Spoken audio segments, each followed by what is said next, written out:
The FBI spent a century building files on the American Mafia. Wiretaps, surveillance photographs, informant testimonies, undercover operations, RICO indictments. Tens of thousands of pages documenting the movements, associates, and crimes of the most powerful criminal organization in American history. Most of those files were contested in court, suppressed by lawyers, sealed by judges, or shredded when storage ran out. The evidence was disputed. The convictions were overturned. The stories were denied until the last breath. But the food was never denied. Nobody contested what Al Capone cooked in his apron on a Sunday afternoon. Nobody disputed what Sam Giancana was making on the stove the night someone walked into his basement and shot him 6 times. Nobody argued about what Lucky Luciano was eating in his prison cell when Meyer Lansky arrived with a food hamper and a proposition that would change the course of the Second World War. The food was incidental to the case. The food was therefore never suppressed. And the food, it turns out, tells you more about these men than any courtroom transcript ever did. It tells you where they came from, what they missed, how they thought about loyalty and comfort, and the line between the life they were living and the life they had started with. It tells you who they actually were, which was almost always simpler, more human, and more rooted in a specific village in Sicily or Calabria or Campania than the myth suggested. Every boss on this list had a dish, a specific, documented, irreducible food that was his, ordered at his table, cooked in his kitchen, brought to his prison cell, present at his most important meetings. In more than a few cases, it was on the stove when the door opened for the last time. Let's go through all of them. Al Capone, spaghetti al noce, spaghetti with walnut sauce. Brooklyn to Chicago. Al Capone was born in Brooklyn in 1899 to Neapolitan immigrants. His mother, Teresina, came from the village of Angri in Campania, and the dish she made that he never stopped eating was spaghetti with walnut sauce, garlic and olive oil cooked together, crushed walnuts stirred in, red chili flakes, flat leaf parsley, grated parmesan at the end. Simple, earthy, deeply Neapolitan. Not a restaurant dish. The kind made for family on a weeknight from ingredients that cost almost nothing. Documented by his grandniece Deirdre Marie Capone in her book Uncle Al Capone, The Untold Story from Inside His Family. The walnut pasta was described as his definitive favorite. More than that, Capone cooked it himself. At the height of his power, with an empire worth an estimated $1.5 billion in today's money. He would put on an apron at his Prairie Avenue home and make his mother's walnut pasta for newspaper reporters who came to interview him. He died in 1947 at his Palm Island mansion in Florida, his mind destroyed by syphilis he had contracted as a teenager and never treated. The walnut pasta was still the meal his family made for him. The most notorious gangster in American history, in the kitchen, in his apron, making the same thing his mother made before either of them knew what he would become. Lucky Luciano, Cetriolini kosher. Kosher dill pickles, the Lower East Side in a jar. Lucky Luciano's documented favorite food was not Italian. It was a whole cucumber fermented in salt brine with garlic and dill in the Ashkenazi Jewish tradition. The kosher dill pickle sold from glass barrels on Orchard Street and Hester Street on the Lower East Side. When Meyer Lansky and U.S. Naval Intelligence visited Luciano at Great Meadow Correctional Facility in 1942 to enlist his help protecting the New York waterfront, Lansky brought a food hamper. The kosher pickles were in it. Luciano had asked for them specifically. This is documented by the International Wine and Food Society and multiple historical sources that a man born in Lercarafridi, Sicily, in 1897, whose food heritage was the rural poverty of western Sicily, had a Jewish fermented pickle as his documented favorite food. Tells you everything about how Luciano operated. He absorbed the culture around him completely.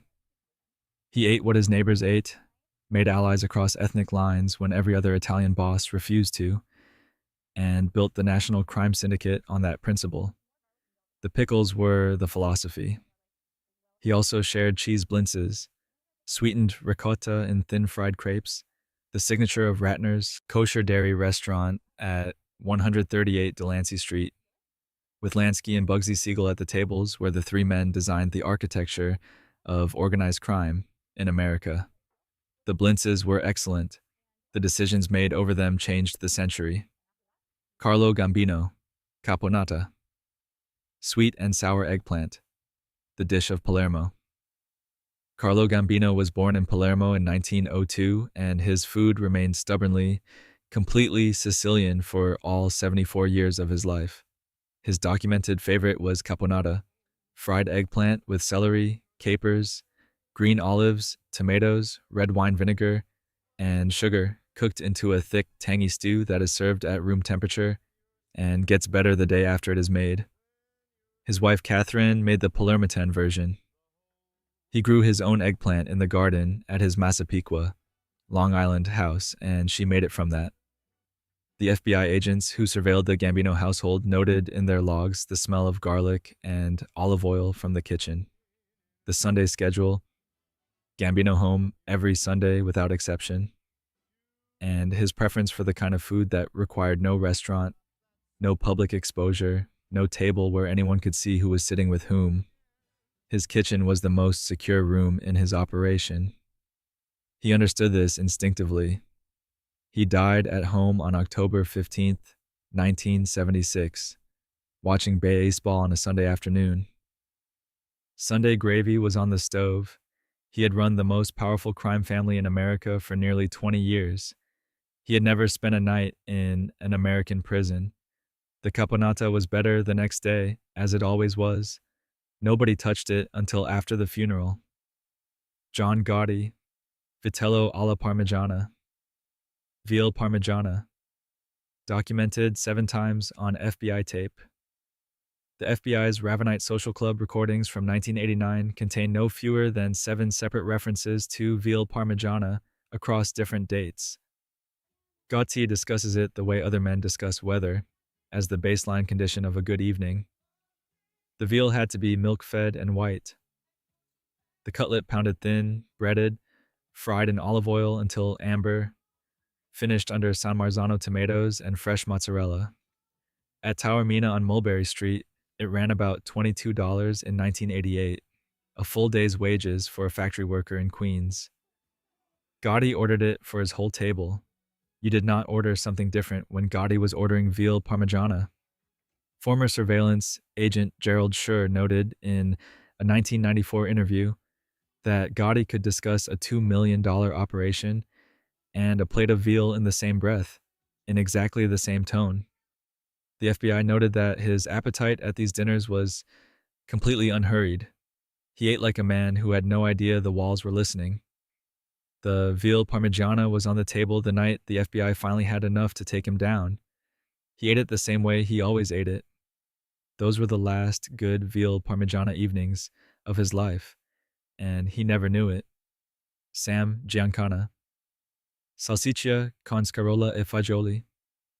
Sausage with escarole and beans, the last meal. On the evening of June 19th, 1975, Sam Giancana was in the basement kitchen of his Oak Park home cooking his favorite meal. Italian sausage with fennel and black pepper, crisped in olive oil, then braised with escarole, and Great Northern white beans and a splash of dry white wine. His daughter, Antoinette, confirmed this in interviews. The Mob Museum documents the dish specifically as what he was making when he was killed. Someone he knew walked in. Giancana turned his back.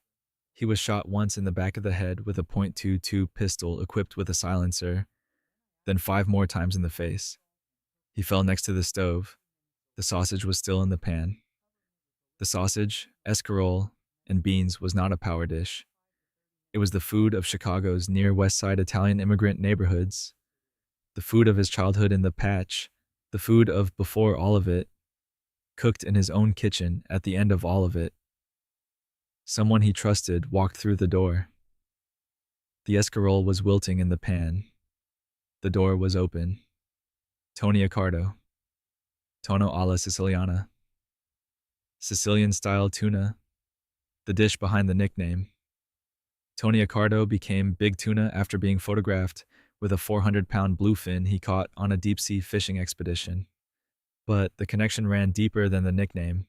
His parents had emigrated from Castelvetrano in the province of Trapani, the coastline of the ancient Sicilian tuna hunt that has taken place in those same waters since before Rome existed.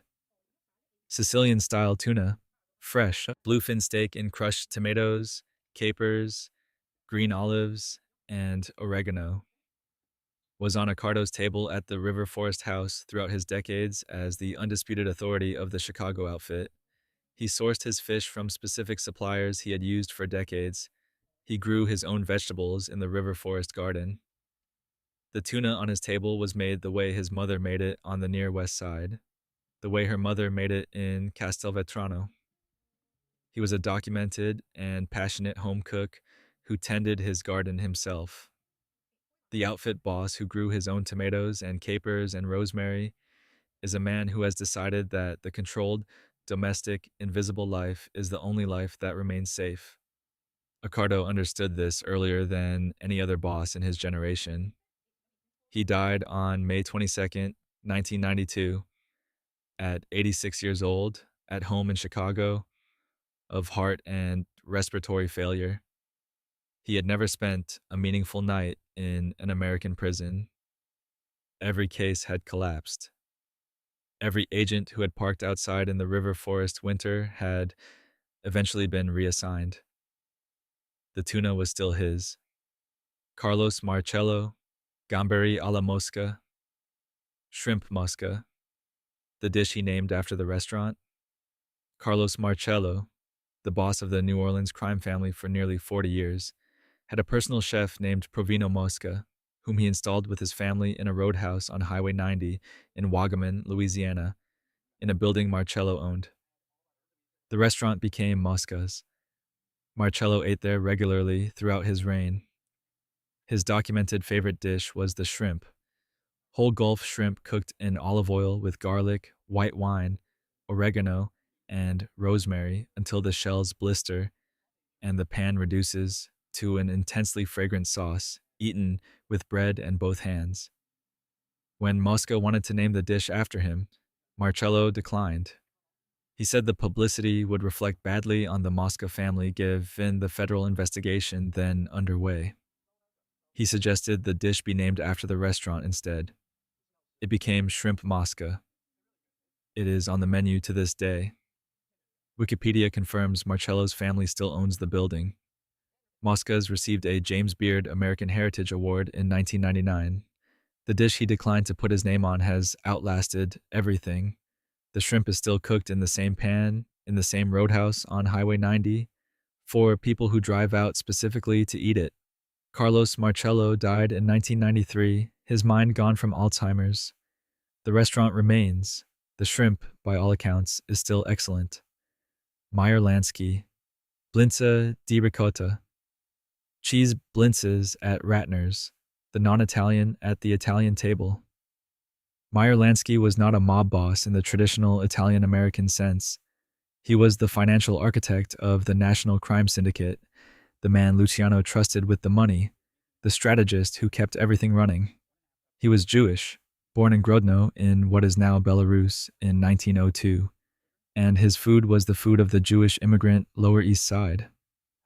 His documented favorite restaurant was Ratner's at 138 Delancey Street, the kosher dairy restaurant where he ate regularly his entire adult life in New York. His favorite dish was the cheese blintz, a thin crepe filled with sweetened farmer's cheese, pan-fried in butter until golden, served with sour cream. Luciano and Bugsy Siegel ate there with him. Multiple historical accounts document that the three men who constructed the National Crime Syndicate met over cheese blintzes at a kosher dairy restaurant on Delancey Street. Lansky died in Miami in 1983 at 80 years old. The government had spent years trying to prove his net worth was in the hundreds of millions and never fully pinned it down. He died with a reportedly modest estate. The cheese blintzes were real. The money was somewhere else. Frank Costello. Zuppa di scarola e fagioli. Escarole and bean soup. The Prime Minister's Calabrian kitchen. Frank Costello, born Francesco Castiglia in Lauropoli, Calabria, in 1891, raised in East Harlem, the most politically connected mob boss in American history, was known as the Prime Minister of the Underworld for his preference for diplomacy over violence. He wore custom suits, cultivated politicians, appeared on national television during the Kefauver hearings in 1951, and conducted himself with composed authority throughout. And then he went home to the food he had eaten as a child in a Calabrian immigrant household. Zuppa di scarola e fagioli, escarole and cannellini beans in a light garlic broth, was the Neapolitan and Calabrian dish of every immigrant neighborhood he had come from. 20 minutes, almost no cost. The soup his mother made. Costello was shot in the head in his Manhattan apartment lobby in May 1957 by Vincent Gigante, sent by Vito Genovese. The bullet grazed his skull. He survived, retired, and lived out his days in Manhattan. He died of natural causes in 1973 at 82 years old. The escarole soup was probably still on a stove somewhere in the city he had shaped. Some things outlast the men who ate them. Paul Castellano, Zuppa di pesce, fish stew, the White House kitchen. Paul Castellano, who ran the Gambino family from his Staten Island mansion known as the White House, ate zuppa di pesce on the evenings before significant organizational meetings. Whole clams, mussels, shrimp, squid, and white fish cooked in tomato broth with garlic, white wine, and parsley. FBI surveillance documented his movements and meals with specificity through the early 1980s. He ate it at the White House kitchen in the days before the Sparks Steakhouse dinner of December 16, 1985. He believed that dinner was a business meeting with his captains. It was not. John Gotti had arranged everything. 4 gunmen were waiting on East 46th Street. Castellano stepped out of his Lincoln Town Car and was shot 7 times on the sidewalk in Midtown Manhattan. He never made it inside for dinner. The fish stew was cleared from the White House table before investigators ever got there. The next chapter of the Gambino family had already begun. Vito Genovese, pasta e patate, pasta and potatoes, Naples in a pot. Vito Genovese was born in Risigliano near Naples in 1897 and came to New York as a teenager growing up in the Neapolitan immigrant community of Little Italy and Sullivan Street. Pasta e patate, diced potatoes cooked with garlic, olive oil, canned tomatoes, and small pasta until the starchy water thickens the pot, is specifically Neapolitan in origin, the poor man's pasta of the Campagna south of Naples, made where both potatoes and pasta were cheap. It was on the table of the Genovese household on the Lower East Side and stayed on his table through his rise to power. He distrusted men who ordered elaborately at restaurants, reportedly finding the behavior an indication of weak character. He ate what he had always eaten simply without display. He orchestrated the removal of Luciano, the near murder of Costello, and the destruction of Anastasia before a narcotics conviction in 1959 sent him to federal prison. He died in prison in 1969 at 71, the Genovese family's boss in custody, having outmaneuvered everyone and ultimately been outmaneuvered himself. The pasta e patate was on some other table by then. Joe Profaci, olio extra virgin di oliva, extra virgin olive oil, the olive oil king. Joseph Profati was born in Villabate near Palermo in 1897 and came to America in 1921. He is the only mob boss in American history who was simultaneously a major legitimate food importer. Profati imported olive oil and tomato products from Italy under the brand name Mamma Mia. Distributed to Italian grocery stores across the northeastern United States, the business was both genuinely profitable and an extraordinarily effective criminal front. His relationship with food was more literal than any other boss in the history of the five families. He tasted his product.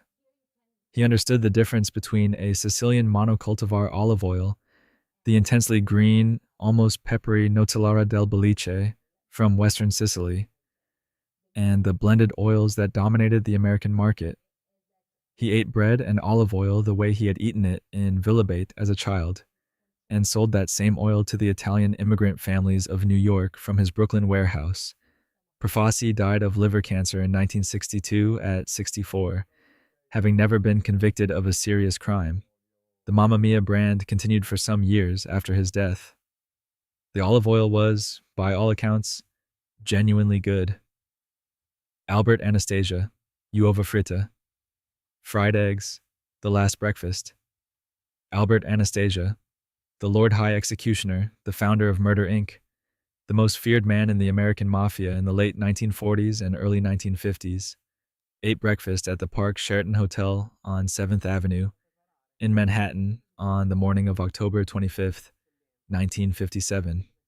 The meal was eggs, most likely fried, with toast and coffee in the hotel restaurant. He then went downstairs to the barbershop for a shave. Two men in scarves walked in and shot him in the barber's chair. He was found slumped over with the cape still around his neck, a cigarette still burning in the ashtray beside him. The eggs were the last food Albert Anastasia ate. He had no reason to think otherwise when he ordered them. He ate breakfast, went for a haircut, and was murdered before lunch. That is the nature of a last meal in this business. You never know which one it is. He had made that truth real for enough other men that the principle was not abstract to him. It turned out to be his morning.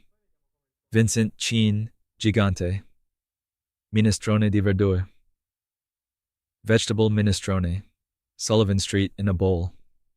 Vincent Gigante, boss of the Genovese crime family from 1981 until his death in prison in 2005. Spent 3 decades pretending to be insane to avoid prosecution. He wandered the streets of Greenwich Village in a bathrobe and slippers, mumbling to himself, being hospitalized for psychiatric evaluation. The act delayed his prosecution for years. He was finally convicted in 1997 and admitted in 2003 that the whole performance had been deliberate. He lived throughout this period in the same building on Sullivan Street where he had grown up, eating at the same neighborhood restaurants he had eaten at since childhood. The food of that Neapolitan and Calabrian immigrant neighborhood was simple and consistent. Minestrone. Every available vegetable, cooked long with beans, olive oil, and pasta.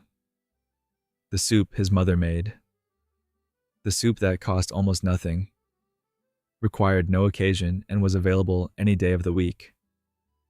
Gigante running the most powerful crime family in New York from a Sullivan Street apartment in a bathrobe, and eating his mother's minestrone is one of the more remarkable images in this history.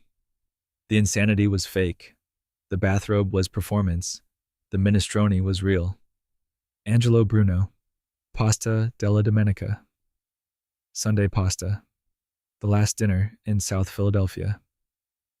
Angelo Bruno, the docile Don, boss of the Philadelphia family from 1959 to 1980, was born in Villalba, Sicily in 1910 and raised in South Philadelphia. He ran one of the most stable mob operations in the country for 21 years through a philosophy of nonviolence and consensus. His murder on March 21st, 1980 ended that stability and launched a decade of bloody infighting the family never recovered from. On that evening, Bruno had dinner at his favorite Italian restaurant in South Philadelphia, the neighborhood he had lived in his entire American life. He was driven home by his associate, John Stanfa, and was sitting in the front passenger seat of the car in front of his Snyder Avenue row house when a shotgun blast through the window killed him. He was 69 years old. South Philadelphia's Italian restaurant tradition was built on the same foods that appear throughout this series: Sunday pasta, pork, escarole, bread. Bruno ate this food his entire life and ate it at his favorite restaurant on the night it ended. The shotgun was waiting outside. The pasta was finished before he walked out. Salvatore Maranzano. Arancini di riso. Sicilian rice balls from Castellammare del Golfo. Salvatore Maranzano was born in Castellammare del Golfo in the province of Trapani, western Sicily, in 1886, the same town that produced Joe Bonanno, Stefano Magaddino, and a disproportionate share of the first generation of American mafia bosses. The Castellamarese War of 1930 to 1931 was named for this faction. Maranzano won it, declared himself boss of all bosses, reorganized the New York families into the five-family structure that persists today, and was killed by Luciano's men in his Park Avenue office 6 months later. The food of Castellammare del Golfo is Western Sicilian. Arancini, pasta con le sarde, stuffed sardines, caponata, the Arab-influenced cuisine of the Trapani coast. The arancino is the street food of that harbor town. Golden fried rice balls stuffed with ragu and peas, sold warm from paper cones to the men coming in from the fishing boats. Maranzano styled himself after Roman emperors and quoted Caesar in organizational speeches. He grew up eating fried rice balls from a harbor cart in a fishing village on the coast of Sicily. The distance between those two things, the harbor cart and the Park Avenue office, is what the American mafia was made of. Paul the waiter, Rica, risotto con porcini, risotto with porcini mushrooms, the waiter who ran Chicago. Paul Rica's nickname came from his early years in Chicago when he worked as a waiter at a Little Italy restaurant before rising to become one of the most powerful and enduring figures in the Chicago outfit.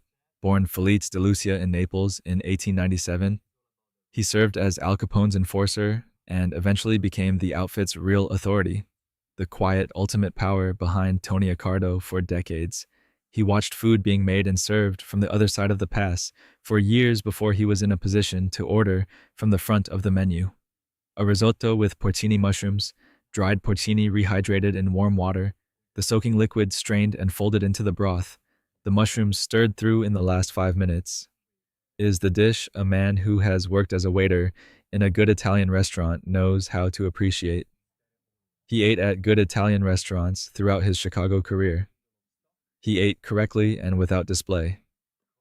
He died in 1972 at 74, having beaten a 10-year sentence through legal maneuvering, having outlasted most of the men who started the outfit with Capone.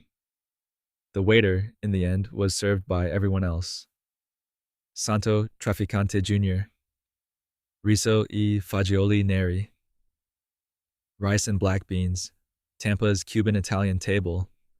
Santo Trafficante Jr., boss of the Florida crime family in Tampa, occupied a uniquely hybrid food world. Tampa's Italian community in Ybor City, where the Trafficante family was rooted for decades, lived alongside the Cuban and Spanish immigrant communities that had been there since the 1880s. The food that emerged from that proximity was neither purely Italian nor purely Cuban. Café con leche from the Cuban counter next to the Italian social club, arroz con frijoles negros as common on the table as pasta e fagioli.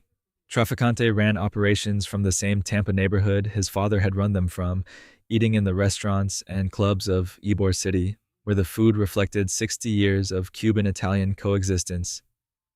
He was also involved, through his father's networks, in the Cuban casino operations that Meyer Lansky expanded in Havana through the 1950s.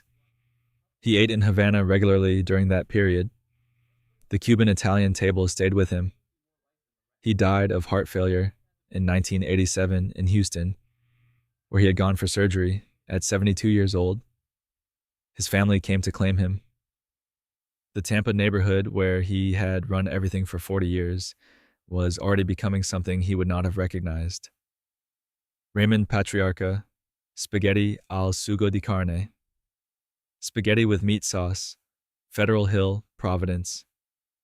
Raymond Patriarca, boss of the New England crime family from Providence, Rhode Island, who ran organized crime from Maine to Connecticut for over 3 decades, was born in Worcester, Massachusetts in 1908, the son of Italian immigrants. He ran his operation from Atwells Avenue in Federal Hill, the Italian neighborhood of Providence. That was his headquarters, his home, and his world for 50 years. Federal Hill is one of the most intact Italian American neighborhoods in the United States. The same bakeries, coffee shops, and pork stores from Patriarca's era are largely still there.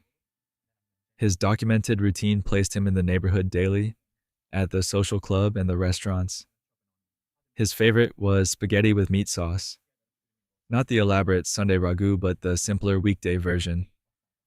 Ground beef and pork browned with onion and garlic, canned tomatoes, an hour on the stove. Serviceable, honest, deeply familiar. Patriarca died in 1984 in Providence at 76 years old. Federal Hill held a complicated mixture of official grief and private relief. He was buried from a Catholic church on the street he had run for 40 years. The meat sauce was still being made in the same kitchens on the same street. Joe Bonanno, Couscous di pesce, Sicilian fish couscous, Castellammare del Golfo. Joe Bonanno was born in Castellammare del Golfo in 1905, the same western Sicilian fishing village that produced Maranzano and Magadino. He came to America in 1924, built what became the Bonanno crime family, survived the Banana War of the 1960s, wrote a memoir called A Man of Honor that caused enormous controversy within the mafia, and died in Tucson, Arizona in 2002 at 97 years old. One of the longest-lived mob bosses in American history. Castellammare del Golfo's specific culinary identity is built on fish couscous, the Arab influence on Sicilian cuisine that persisted most strongly in the Trapani province. Semolina couscous steamed over a fish broth, mixed with the fish and shellfish from that same broth, seasoned with saffron, cinnamon, and warm spices the Arab traders brought to Sicily 1,000 years before Bonanno was born. It is unlike anything else in Italian cooking, simultaneously ancient and specific, a dish that identifies its origin on a map with the precision of a compass point. Bonanno understood himself as a Sicilian of a specific village and a specific tradition, not a generic Italian American. He wrote about his Castellammarese heritage with genuine feeling. The fish couscous was available in Castellammare, reproduced in the kitchens of the diaspora, and eaten by Bonanno across a 97-year life that spanned 3 countries and a century of violence and change. He died in Tucson, but the couscous was from a harbor on the northwest coast of Sicily, and that was where the man was from. The food said so. Sammy, the bull Gravano, braciole al ragu, stuffed beef rolls in meat sauce, the food he asked for when he came home. Sammy Gravano was released from federal prison in 2017 at the age of 72. He went to his daughter Karen's house in Valley Stream, Long Island. She cooked for him. The dish was braciole, thin beef pounded flat, layered with seasoned breadcrumbs, hard-boiled egg, pine nuts, and raisins, rolled tight, tied with string, browned in oil, and dropped into Sunday ragu for 3 hours. The same dish his mother had made on Stillwell Avenue in Bensonhurst when he was a child. He ate it. He reportedly cleaned the plate. Gravano has spoken publicly in YouTube interviews since his release, discussing the mob, the murders, and John Gotti with a calm that is either acceptance or something that resembles it. In one interview, asked what he missed most during his years in prison, he said the braciole. Not the power, not the money, not the respect of men in rooms where the wrong word had consequences. The braciole, his mother's, his daughter's, the same recipe in a straight line from a kitchen in Bensonhurst, across decades of violence and imprisonment, and back to a kitchen in Valley Stream where someone who chose to stand by him was making the same dish. Some things survive everything you do to them. Sonny Franzese, aglio crudo. Raw garlic, the habit that outlasted everyone. John Sonny Franzese, underboss of the Colombo crime family, born in Naples in 1917, dead in 2020 at 103 years old, the oldest known member of the American Mafia in recorded history, ate a clove of raw garlic most mornings of his adult life. Not cooked, not minced into a sauce, bitten into directly or rubbed onto bread while still raw enough to burn on the tongue. His daughter Gia confirmed this in multiple interviews as the most consistent feature of his daily routine. He outlived every boss in this list by a considerable margin. He outlived the agents who followed him, the lawyers who prosecuted him, his own son who became an FBI informant. He outlived the century he was born in. He drank 1 glass of red wine at dinner. He ate scrambled eggs with herbs every morning. He ate Sunday gravy every Sunday. He put olive oil on everything. He ate raw garlic before any of it. He was from Naples, and in Naples, this is what you do. Because your grandmother told you to, because her grandmother told her to, and the science eventually agreed, but did not need to be consulted. He died in his sleep at home at 103. He had all the days there were. The raw garlic was every morning. The body kept count.